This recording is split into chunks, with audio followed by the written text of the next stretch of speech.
Deuteronomy 14. You are the children of the Lord your God. Do not cut yourselves or shave the fronts of your heads for the dead. For you are a people holy to the Lord your God. Out of all the peoples on the face of the earth, the Lord has chosen you to be his treasured possession. Do not eat any detestable thing. These are the animals you may eat: the ox, the sheep, the goat, the deer, the gazelle, the roe deer, the wild goat, the ibex, the antelope, and the mountain sheep. However, you may eat any animal that has a divided hoof and that chews the cud. However, of those that chew the cud, or that have a divided hoof, you may not eat the camel, the rabbit, or the hyrax. Although they chew the cud, they do not have a divided hoof. They are ceremonially unclean for you. The pig is also unclean. Although it has a divided hoof, it does not chew the cud. You are not to eat their meat or touch their carcasses. Of all the creatures living in the water, you may eat any that has fins and scales, but anything that does not have fins and scales you may not eat. For you it is unclean.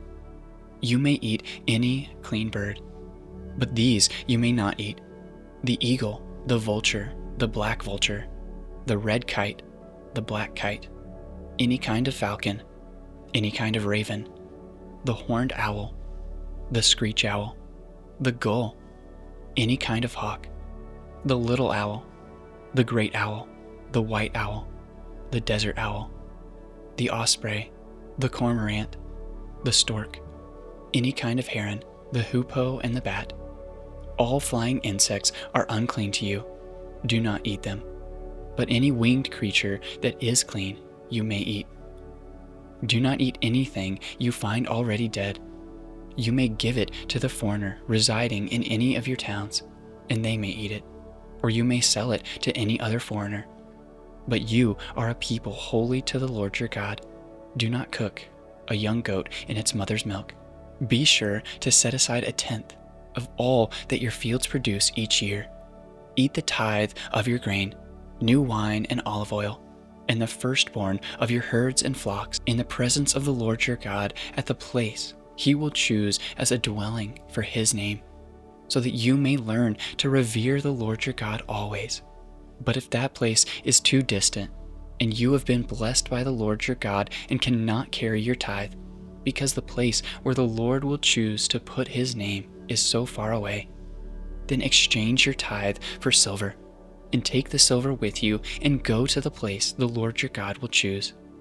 Use the silver to buy whatever you like: cattle, sheep, wine, or other fermented drink, or anything you wish.